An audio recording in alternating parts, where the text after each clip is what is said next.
Hey, Mr. I have a question for you, and I'm going to use your responses to help teach the masses, to help teach the individuals out there. So here's a question for you, Mr. Mr. Great Intelligent AI. Is taxation based upon the principle of mutual benefit? Should be easy for you, right? And it responds, yes, taxation is fundamentally based on the principle of mutual benefit, often referred to as the social contract in political philosophy. The principle suggests that all members of a society contribute to the collective resources of the state through taxation in exchange for public goods, services, and protections that benefit everyone. Does human rights force taxation? Human rights do not explicitly force taxation, but they do create obligations for states to fulfill certain rights that typically require resources. All right, so you're telling me, Mr. AI, that the countries like Canada, United States of America, UK, Germany, and all these countries that signed on to the international covenants, they created certain obligations against themselves. And to fulfill those obligations, it requires resources. And in order to acquire those resources to fulfill their obligations, they are often funded through taxation. The relationship between human rights and taxation can be understood as indirect but essential, particularly in the context of the state's duty to uphold economic, social, and cultural rights, as well as civil and political rights. So hang on again. You're telling me that the state's party, they have obligations, and those obligations require resources. So therefore, in order for them to fulfill their obligation, they want us to fund them through taxation. Well, I wonder if that would work with our obligations. Because many people have obligations to a mortgage, or obligation to a loan, or obligation to a credit card. And they require resources to deal with these obligations. Would it be possible that you can fund that for us? Hey, Mr. I have another question for you. Do the international covenants force taxation? We know that the international covenants are the controlling mechanism, the controlling force against the state parties like Canada and America and Germany and Britain. So I got a question for you. Do the international covenants force taxation? Is taxation an obligation? The international covenants do not explicitly force taxation, but they strongly imply the necessity of resource mobilization, often through taxation, to fulfill the obligations they place on the states. So here we go again, right? The obligation is placed upon Canada. The obligation to respect rights are placed upon Canada. And they claim to respect those rights. It's going to take resource mobilization. And their way of getting their resources is through taxation. Well, let me ask you a question, state parties. What about the abundance of natural resources that are upon the territory? And these natural resources could fund all of the obligations that have been placed upon you. Oh, wait, hang on. You're letting certain corporate bodies strip the land of all those natural resources and get rich themselves while you tax your people for resources. So taxation is based upon the principle of mutual benefit.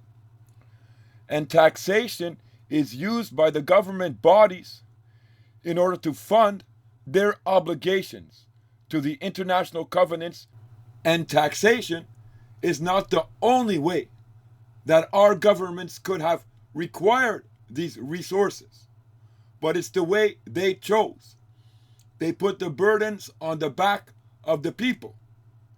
Instead of using the natural resources that exist within our lands to fulfill these obligations, they put the responsibility upon us. All right, Mr. AI, I have another question for you then. Do human rights protect an individual from surrendering their rights under the principle of mutual benefit? Yes, human rights are designed to protect individuals from being required to surrender their fundamental rights under the principle of mutual benefit. While the concept of mutual benefit encourages cooperation, no obligation, hasn't talked about obligation, encourages cooperation for the common good, human rights serve as a safeguard to ensure that any societal or collective actions do not infringe upon individual basic freedoms and dignity. So our human rights protect us from having to surrender our rights based upon the principle of mutual benefit. Do individuals have to surrender their individual rights to the principle of mutual benefit? No.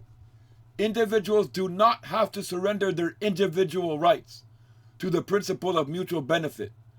The concept of mutual benefit typically refers to the idea that individuals or groups should cooperate. Not obligated, but should cooperate in ways that provide advantages or benefits to all parties involved, often for the sake of achieving common goals or societal good, such as in taxation or social cooperation. However, this does not mean individuals must forego their rights or freedoms. So the international covenants and human rights themselves, they do not explicitly place an obligation upon an individual to pay into a system based upon the principles of mutual benefit. Taxation is created to enable resources for the state party to pay for their obligations that they have signed on to. And taxation is not the only way or the only means that the state party has to pay for those obligations, but it is the way that they choose to do it. And the act of doing so and then forcing individuals under the context of statutory law force a contribution from them. This is not correct. Mr. GPT, is taxation created by statutory law? Yes, taxation is created and governed by statutory law. In most legal systems, taxation arises from laws enacted by legislative bodies, and these laws define the scope, rates, administration, and enforcement of taxes. So taxation is not a natural right. Taxation is not a natural obligation. Taxation is created by statutory law, and therefore it applies to the statutory creature, not to someone standing under their full legal capacity.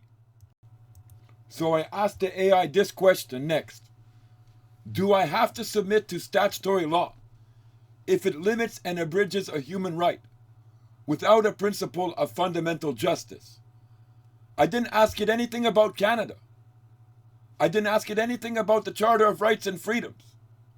I just simply asked it, do I have to submit to statutory law if it limits and abridges a human right? And it responded like this: no, you are not legally required to submit to statutory law if it limits or abridges a human right in a way that violates the principle of fundamental justice. In Canada, laws that infringe upon human rights must comply with constitutional principles. including those enshrined in the Canadian Charter of Rights and Freedoms. If a statutory law unjustifiably limits a human right, it can be challenged and potentially struck down in court. Well, that's not the full truth, right, Mr. AI?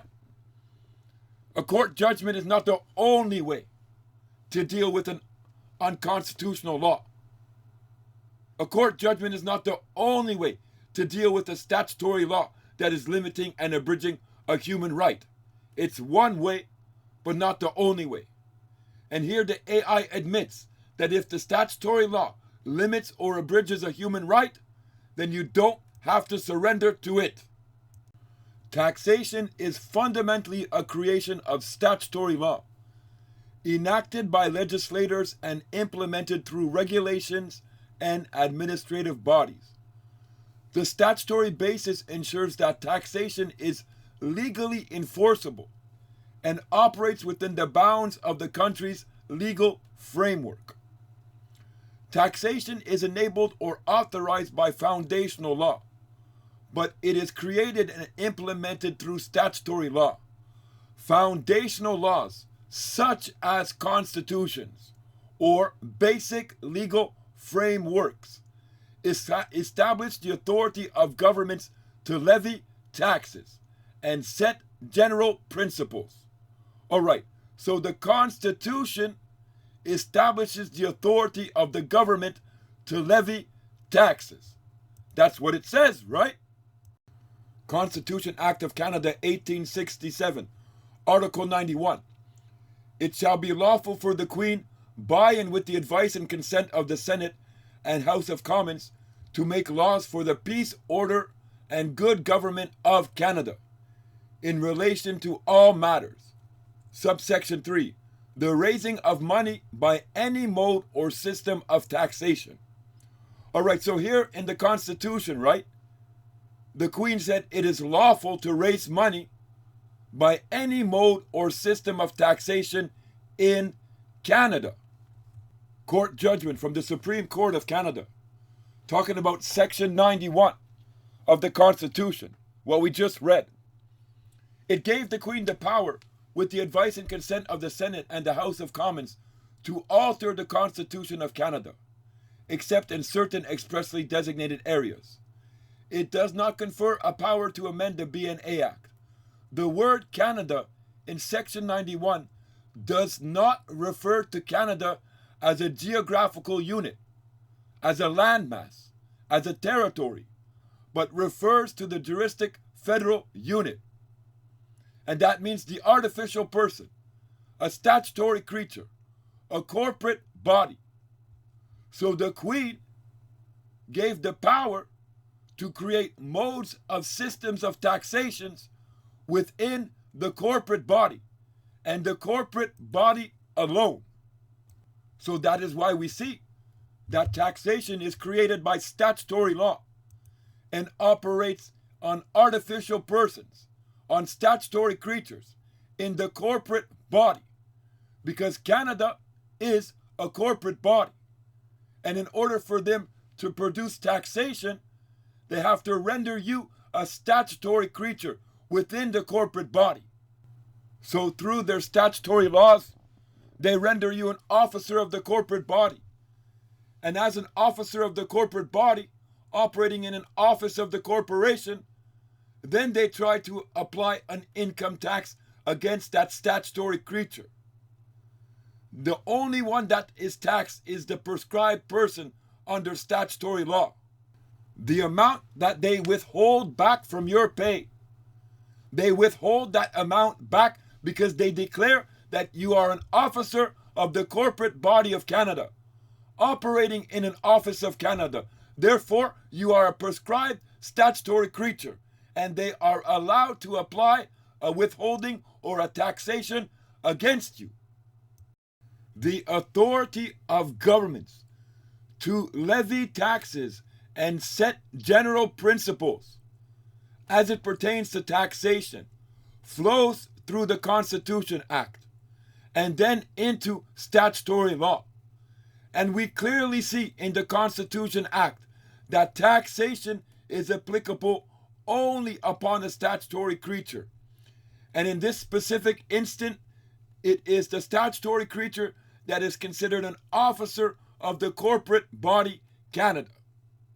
And we have come to learn, right, that taking recognition as a person before the law is your choice.